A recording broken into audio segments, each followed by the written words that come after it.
Yes, it's that time again. Time for England to break our hearts just one more time, or make you laugh hysterically if you support literally anyone else. I'm going to Germany for the entire Euros, for work purposes of course, and have tickets for most of England's path in the knockout stage, assuming that they win their group, which can only mean one thing. That's right. A 1-1 draw with Serbia, a 3-0 defeat against Denmark, and a 0-0 draw against Slovenia with 0 shots on target, confirming England's elimination in the group stage and making me look like an absolute clown for paying €500 for semi-final tickets. Come to think of it, I look like a clown regardless, don't I? €500. €500. That's enough to buy a month's worth of olive oil from a supermarket in the UK. What the hell was I thinking? It's a work expense, alright? Or at least, that's what I've told my girlfriend, who's currently pawning off her clothes on Vinted, to fund me spending an entire month in Dusseldorf. Anyway, Euro 2024 is a tournament with a twist. As I covered in a recent video about England, I genuinely think that Euro 2024 is the first major tournament of my lifetime, and arguably of anyone's lifetimes, in which England have gone into it with what you could feasibly describe as being the strongest squad of any team. Obviously, France might have one or two things to say about that, and I don't think that there is a great deal to split them, nor is it as though there is an enormous gulf between England, France, Germany, Portugal and Spain. Nonetheless, this is a very talented England team, especially in attacking areas, during an era of markedly few super teams in the international game.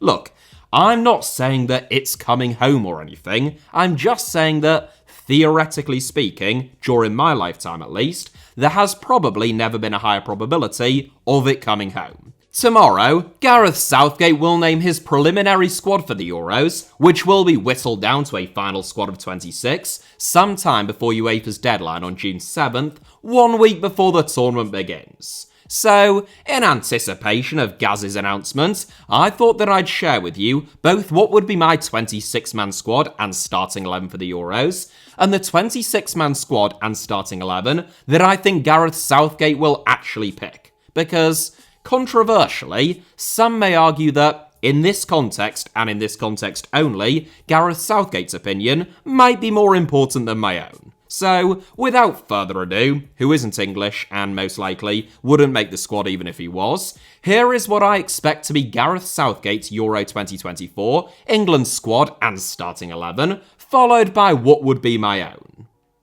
Goalkeepers: Jordan Pickford, Aaron Ramsdale, and Dean Henderson.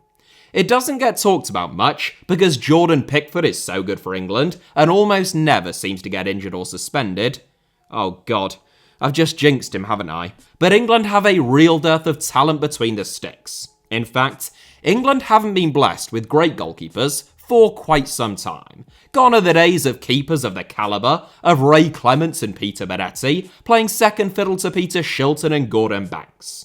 Sven-Goran Eriksson routinely cited it as a problem position for him, inheriting an almost 40-year-old David Seaman before having to rely upon Paul Robinson and David James, and whilst Gareth Southgate hasn't had that problem, in terms of a number one, thanks to Jordan Pickford, after that, if we are being honest, he is scraping the barrel. Aaron Ramsdale will almost certainly be England's number 2 at the Euros, despite the fact that he was dropped for David Raya this season and his stock has fallen faster than Bowen's. After him, it would most likely be either Nick Pope or Sam Johnston if fit. I actually think that it would probably be Johnston if both were available, but with the pair of them expected to miss the Euros through injury, I think that it will be Dean Henderson, and I don't hate it. I even think that you could make a case for Henderson being England's number 2 ahead of Ramsdale based upon recent performances. But, this is no time for my opinion, so I'll try not to jump the gun. Defenders: Kyle Walker, Harry Maguire, John Stones, Ben Chilwell, Kieran Trippier, Ezri Konsa, Joe Gomez, and Jared Branthwaite. To be clear, I am going through what I think will be Gareth Southgate's 26-man squad at the Euros first, not his starting 11. I know he's often accused of being a little bit too cautious or defensive, but I would personally be surprised if he tried to get away with fielding 3 goalkeepers and 8 defenders as England's starting 11. England have a big problem at left back, with Luke Shaw described as being almost certain to miss this summer's Euros.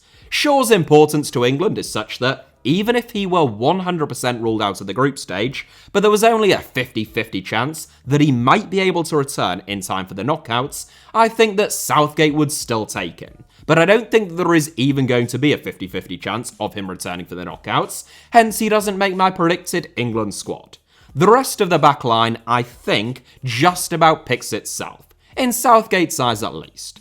There is one pretty significant alteration that I would make, which we will come to shortly, but assuming that Shaw is unavailable, I think Southgate will almost certainly take Chilwell, knowing that Gomez and Trippier can also cover at left back. Southgate has been quite open about appreciating squad players who provide cover in multiple positions, and he even gets that with Ezri Konsa, who has played almost as many games at right back as centre back this season.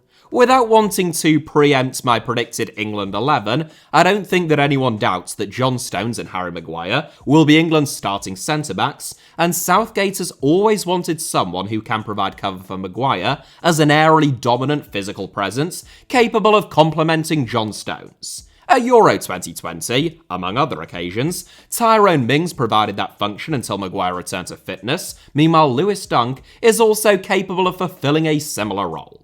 I've made no secret of my appreciation of Dunk's talents in the past, but he didn't exactly cover himself in glory in England's friendly against Belgium. Jared Branthwaite is an absolute unit at 6'5", who has been excellent for Everton this season, and as if that alone didn't swing it, Southgate has often taken younger players to tournaments, whether that be Ruben Loftus-Cheek in 2018, Jude Bellingham in 2021, or Conor Gallagher in 2022, who he feels are likely to be future long-term England players, and who he wants to gain tournament experience ahead of possibly being starters or at least more involved in future tournaments. For all of those reasons, and I haven't even mentioned Fikayo Tomori, who I personally think is slightly better than Ezri Konsa, I would be surprised if those aren't Southgate's 8 defenders.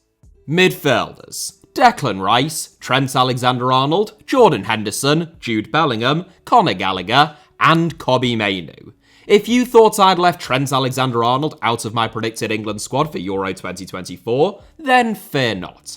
Gareth Southgate has never seemed particularly fond of Alexander-Arnold as a fullback, given England's system, and the fact that he has Kyle Walker at his disposal. And in the last several squads, as I suspect will be the case again at the Euros, he has been listed as a midfielder.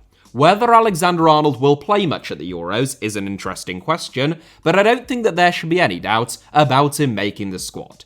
Declan Rice and Jude Bellingham are obviously absolutely nailed as two of the best players in the world in their respective positions, but after those three, there is real room for debate. To reiterate, this isn't my squad, but I think Gareth Southgate is unlikely to drop Jordan Henderson at this stage, even if I don't expect him to be very heavily involved at the Euros.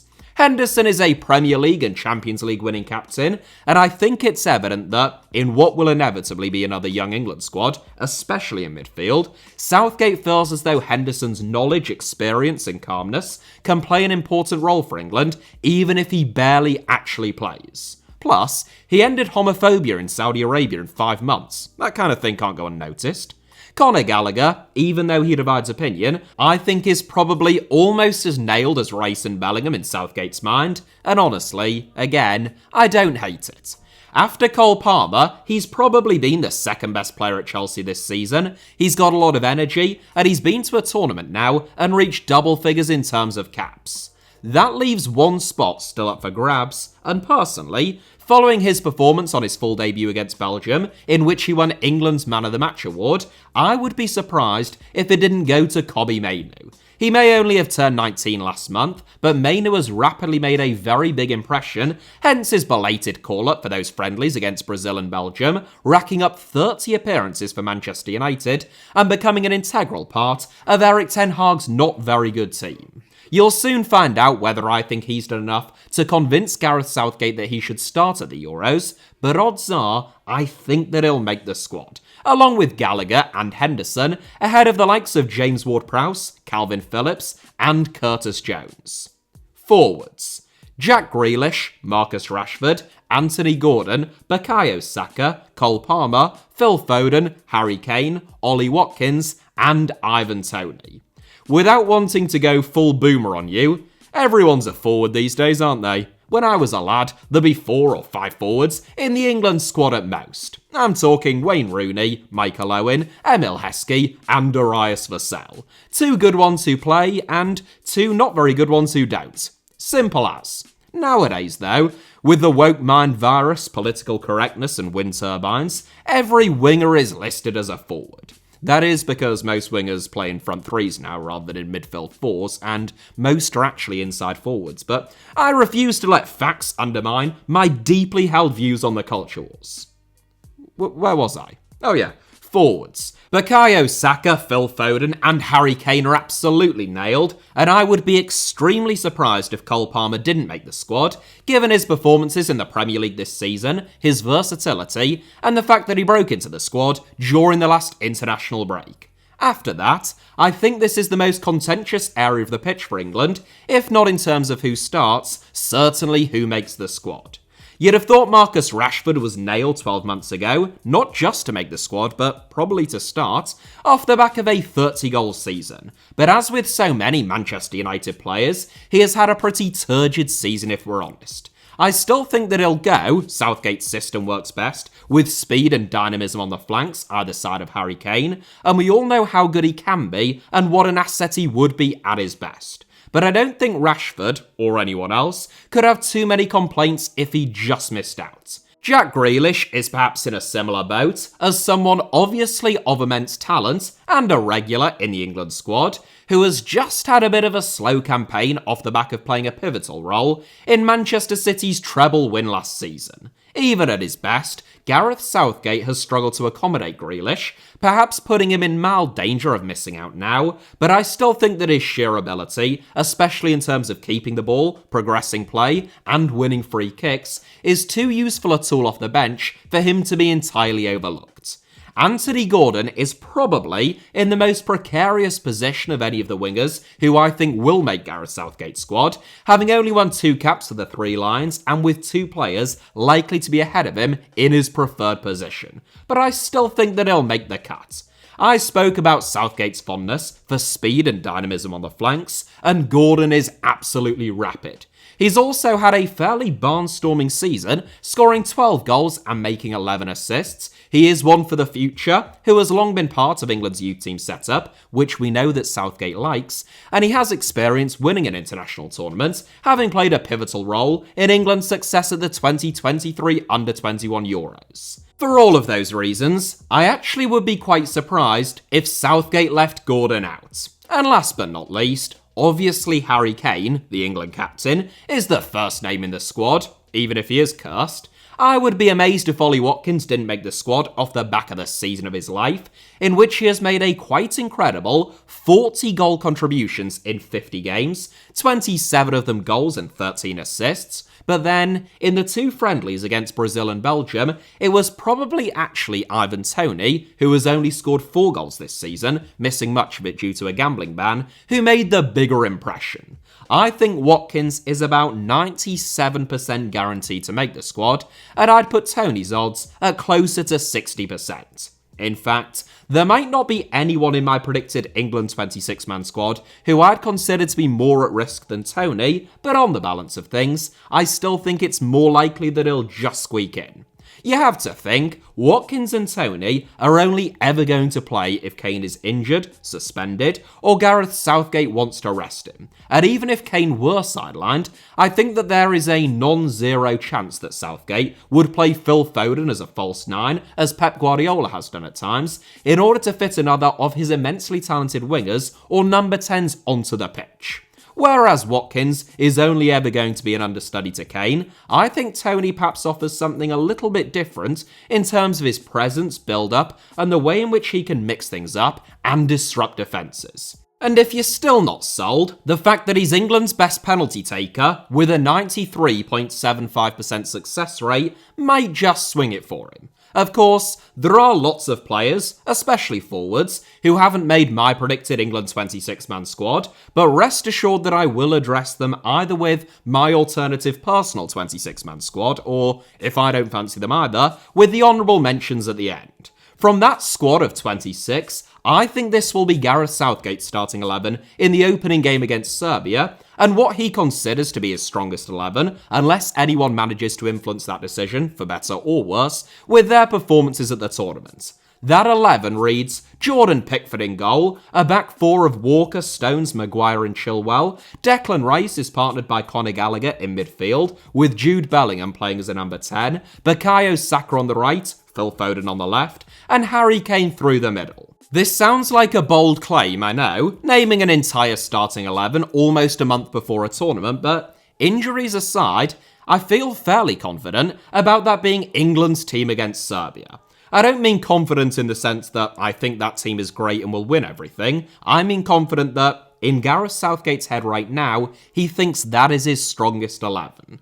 Pickford, Walker, Stones, Maguire, Rice, Saka, Bellingham and Kane are the 8 that are absolutely nailed, as far as I'm concerned, which means the only bones of contention are Ben Chilwell at left back, Conor Gallagher in midfield, and Phil Foden on the left wing. As I've already mentioned, left back is a real problem for England, and Southgate's weakest position by a considerable margin. Chilwell has been Luke Shaw's deputy for as long as anyone cares to remember though. He is a natural left back, unlike some of the alternatives, and he has won the Champions League. That last one really shouldn't matter, but without an obvious candidate, that kind of pedigree and experience has the potential to make Gareth Southgate's mind up for him. On the flip side, his injury record is atrocious, he hasn't played well in ages, and he's been dropped by Mauricio Pochettino in favour of Marc Cucurella. So, it's not ideal. I can see a world, therefore, where either Kieran Trippier or Joe Gomez start for England at left back, but I'd probably guess that Southgate is still just about leaning towards Chilwell at this stage. Who partners Declan Rice in midfield is a question that has hung over Gareth Southgate for the last 3 or 4 years, and whilst he is lampooned for whoever he picks, unless it's Henderson, I think we all ought to just admit that there isn't an obvious perfect fit in that position. I think that he'll go for Conor Gallagher due to his energy, industry, experience, the fact that he is in form and can balance defence and attack, able to sit in if England were under pressure, but also more than capable of pressing high and countering at speed. And last but not least, the only question mark with Phil Foden is a positional one. He plays most of his football on the right flank, a position which Bukayo Saka has on lockdown, and he has played by far his best football this season as a number 10. It's just that Jude Bellingham has been just about the best 10 on the planet this season, currently second favourite to win the Ballon d'Or, behind his Real Madrid teammate Vinicius Jr., and, to be honest, I think that he's probably had a better season than Vinicius. There is always this argument that you could fix all of England's problems simply by playing Bellingham as an 8, alongside Rice, and Foden as a number 10. In fact, I'd imagine that it is an argument that at least 50% of people watching this subscribe to, and I can perfectly understand why it is so tempting. The reality, however, is that I don't think Gareth Southgate is going to risk stifling Jude Bellingham, who has been a game changer and match winner time and time again at Real Madrid this season, and I don't think England would have enough balance in midfield with a trio of Rice, Bellingham and Foden, at least not against anyone decent. I'm forever being told that Declan Rice plays as a sole pivot for Arsenal by people who make this argument, and that it works just fine for them. But I don't know which Arsenal games exactly they have watched this season. 9 times out of 10, and almost always against top quality opposition, Rice is partnered by either Jorginho or Thomas Partey, the latter of whom actually tends to occupy deeper areas of the pitch than him. Incidentally, one of the few occasions in which Mikel Arteta has played Rice without either Jorginho or Partey this season, at home against Aston Villa, the Gunners suffered a hugely damaging 2-0 defeat. So, whilst maybe I wouldn't hate it against Slovenia, and it would be an easy way for Gareth Southgate to get a lot of England fans on his side, I don't think that we'll see Bellingham as an 8 and Foden as a 10, and nor do I think that it would be wise if we did. But I am well aware that I'm probably in the minority on that front. What it means, however, is the only position that Phil Foden can play in is on the left flank, which is probably his least favourite position within a front 3 or 4. There could be a remote chance, therefore, I suppose, that Southgate will play either Rashford or Gordon on the left, which is their preferred position, and utilise Foden as his first and most devastating substitute, capable of replacing anyone in England's forward line, and perhaps therefore coming on as a right winger or number 10 against already tired legs. It's not impossible, but I find it unlikely that arguably the Premier League player of the season heading into the Euros won't start for England. So that is what I think Gareth Southgate will do, but more importantly, with the whole nation on tenterhooks awaiting my intervention, what would Alfie Potsama do?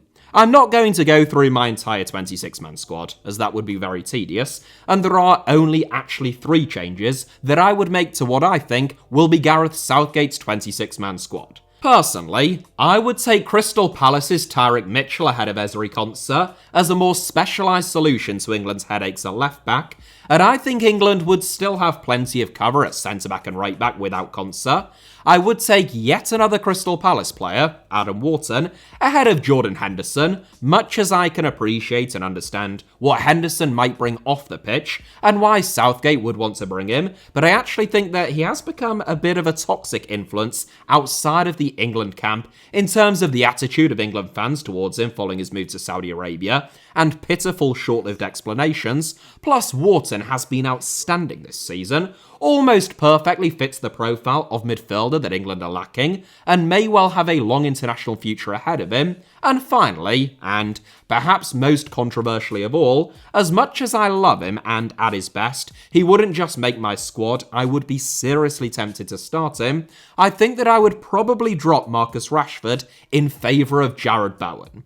I don't think that will happen because Bowen's preference is playing on the right, where England already have Saka, Foden and Palmer, whereas on the left there is only Grealish and Gordon, and, to be honest, I don't feel too strongly about it. If I did, I'd probably point out that Bowen has a combined 30 goal contributions in only 44 games for West Ham this season, 20 goals and 10 assists, compared to Rashford's 8 goals and 5 assists for Manchester United. He is versatile, capable of playing on the right, left, or through the middle, even if he is by far his best on the right, and he looked the brightest of England's wingers, I thought, in those 2 friendlies against Brazil and Belgium. So, if it was up to me, I'd just edge towards Bowen over Rashford, but I doubt that Gareth Southgate will, and to be honest, given that Bowen would probably play a grand total of about 8 minutes, I can't say that I'm too fussed. As for my starting 11, tedious as this may sound, and I know on YouTube you're supposed to say Gareth Southgate is rubbish and smells of poo,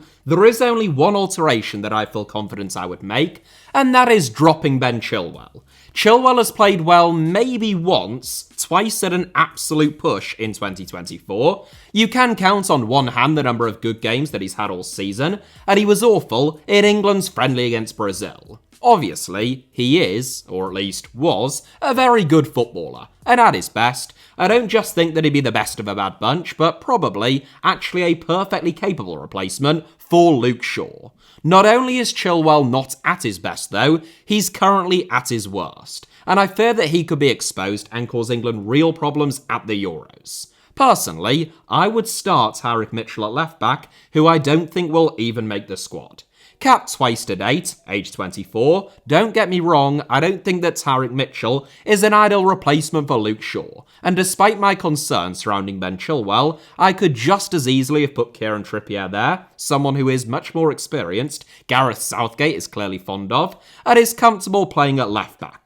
The reason I went with Mitchell instead is because Trippier has had a fair few iffy moments of his own this season, even in his preferred position, and Mitchell, like so many Crystal Palace players following Oliver Glasner's arrival, has made a barnstorming end to the season. Currently playing as a left-sided wing-back, Mitchell could offer England plenty of width on the left flank, allowing Phil Foden to drift inside and pick up those more central pockets of space where he can be so devastating. Meanwhile, Kyle Walker could sit back to form a back 3 alongside Stones and Maguire, as he so often does, for Manchester City and England. I just think it would give England good balance, and I'd be less worried about Mitchell, especially due to his recovery pace, than I would be with Chilwell, and he would offer a lot more shape and attacking intent than shoehorning Joe Gomez in there, which is another viable option. The only other alteration that I would be tempted to make, and I promise you that I'm not a Crystal Palace fan, would be Adam Wharton or Kobbie Mainoo in place of Conor Gallagher. My only concern with Wharton is that he's literally only played 4 months of Premier League football, he's only 20 years old, and he's never made an England squad before, let alone won a cap. The chances of him making the squad before the Euros, therefore, are slim, and the chances of him starting, I would suggest, are somewhere close to zero. Nonetheless, I think his ball retention is better than Gallagher's, and his athleticism is better than Mainoo's, so it would be remiss of me not to at least throw it out there. In terms of those who didn't make either mine or what I expect to be Gareth Southgate's squads and starting 11s, it is wild to me that England, if not the tournament's standout player at Euro 2020, Raheem Sterling, is almost certain not to make the squad for Euro 2024, and as someone who is a big fan of his, and given his big game credentials and experience, I think that is a real shame, much as I think that it is, unfortunately, the right decision. Dominic Solanke has had a sensational season, and it is perfectly coherent to think that he should go to the Euros ahead of Ivan Toney. I just don't think that he will, and can understand why that is the case. Ross Barkley has been brilliant for Luton, but I think that he would have been recalled for England's last 2 friendlies if there was any chance of him making a comeback at the Euros. Jadon Sancho is a Champions League finalist and looked absolutely outstanding for Borussia Dortmund against PSG, but England just have too much competition on the flanks, and I don't think that Gareth Southgate has ever been his biggest fan. Eberechi Eze is someone many of you will know that I've long admired, and I would love to see him in the squad. I'm just not sure who you'd kick out, and again, England have so much competition there. Curtis Jones and Harvey Elliott absolutely deserve to be mentioned, but I don't think that they'll make the squad, and I have mentioned them now, so we can move on. And at left back, I suppose Alfie Doughty, Dan Burn, and even Leif Davis, who, had he been playing in the Premier League this season, I think would actually be in with a great shout, all deserve recognition as unlikely solutions, if we're being honest, to England's problems at left back. Then you've got injuries to Luke Shaw, Nick Pope and Sam Johnston, all of whom would likely be in if fit, and last but not least, there is the wildcard option of Michael Olise, who is in sensational form right now at Crystal Palace. Left out of the France squad for the Euros, who he has represented at under 21 and under 18 level, Olise was born in London and is still eligible to represent England, France, Nigeria and Algeria. Theoretically, Gareth Southgate could call Michael Olise up for the Euros, but if that was going to happen, talks would have already taken place, and I suspect that there would have been some kind of a leak. Whilst no doubt disappointed to have missed out on the France squad, Olise's long-term ambitions probably still lie with the 2-time World Cup winners.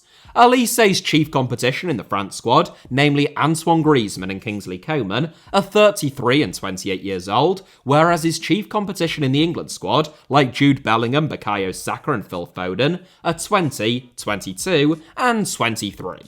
Taking emotional allegiances out of the equation, where Olise also appears to lean towards France, purely on a calculated basis, he has a better chance of becoming a regular international with France than he does with England. He's obviously got an even better chance with either Nigeria or Algeria, but that brings other considerations into play. Oh, and I literally almost forgot, but the most notable honourable mention from both of my squads is James Maddison. Of all of the players who I left out, he probably has the best shot at making it in, ahead of one of Henderson, Mainoo, Grealish, Rashford, Gordon or Toney. That's probably the single trickiest decision to call ahead of Southgate's announcement, but I felt that he was more likely to miss out than any of those players, hence my final predicted 26. Anyway, that is it for today's video. Hopefully it has got you all firmly in the mood for the Euros, because I'd imagine I'm going to go pretty Euros heavy spending a month in Germany for the tournament. Thank you all, as ever, for watching. Hit the like button if you enjoyed today's video, even if you didn't necessarily agree with either mine or what I think will be Gareth Southgate's squads and starting 11s. Let us know what changes you would make down below in the comments, and of course, most importantly of all, make sure that you are subscribed and have notifications turned on, not just for this channel, but also my second channel, which just got a very sexy new rebrand. And as soon as it hits 25,000 subscribers, I will upload the first video. It's already recorded and edited, so it's just on you now, and hopefully there'll also be some weird and wonderful uploads on there over the course of the Euros. You can also find me on Twitter, Instagram or Threads by the username at HITC Sevens on all three, and all of those links plus a whole lot more good stuff should be down in the video description below. Cheers.